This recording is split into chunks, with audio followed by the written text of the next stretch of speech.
Good morning. Um,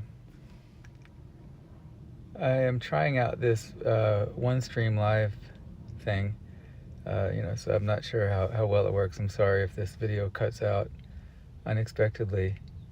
Um, but yeah, good morning. And I was just reading up on some interesting things. I was looking at this really good article on benzodiazepine withdrawal and related pain.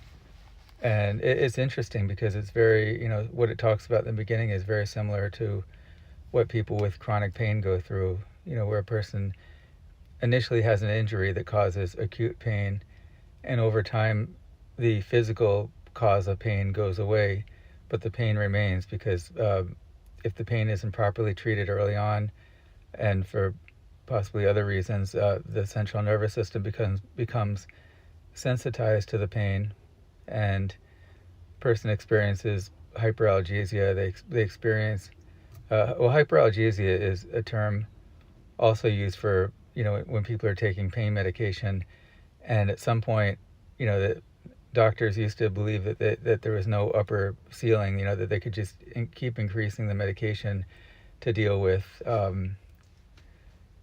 tolerance to the medication. So when it stops working at a particular dose, they just keep increasing it month after month until they achieve adequate pain relief. And the problem is, at some point, it just seems like the medication stops working and the person is in worsening, escalating pain. And it turns out that the problem is the medication. The medication is causing hyperalgesia, and the solution is counterintuitive, which is to reduce the pain medication. And what people think, when they're in that situation, their doctor says, well, let's cut back on the medication. I think you have hyperalgesia. And the patient thinks, intuitively it seems to make sense that they should take more medication to get better pain relief, but they actually, it's counterintuitive. It's not what you would think. You actually need to cut back on the medication. But that's a different field from what this article is about. So there's a connection there, but this was about people who have pain with benzodiazepine withdrawal, which happens, and I don't want to say it's common, but it definitely is out there, and many people experience pain, neuropathic pain that might mimic something like MS, and a person might get misdiagnosed.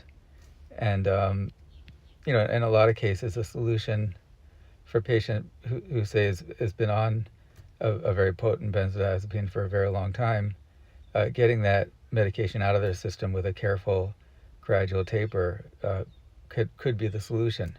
Once you get something like clonazepam or alprazolam or lorazepam out of your system, and it's a long, difficult process in many cases, that can be the solution,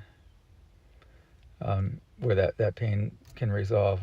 So it does seem like the medication itself is a contributing factor. But this article talked about all kinds of different great solutions, things that are non-medication related, things that people can do, everything from yoga and stretching and grounding and, kind of spiritually related things, things like gratitude, forgiveness. One that I don't think was in the article, which I think is great, is humor. Of course, there was a famous study by a researcher on the therapeutic benefit of humor in treating chronic illness and even terminal illness.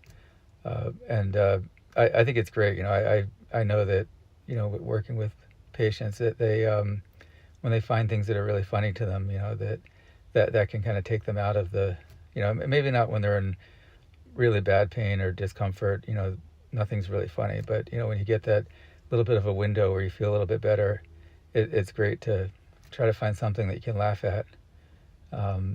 Everybody has a different sense of humor, so that's a personal thing. But I like on some of these social media platforms, they seem to have learned that I like funny things. That I'm always getting like these short videos of stand-up comedy and things like that. But yeah. Anyway, so I wanted to also talk about, and I'm going to cut it off for now, but I'll come back to it, about things like L-theanine was an interesting supplement that was discussed. Actually, I don't know if this article mentioned it, but it is L-theanine is something interesting, and I think phosphatidylserine. But yeah, I'll come back in another video and we'll talk about those.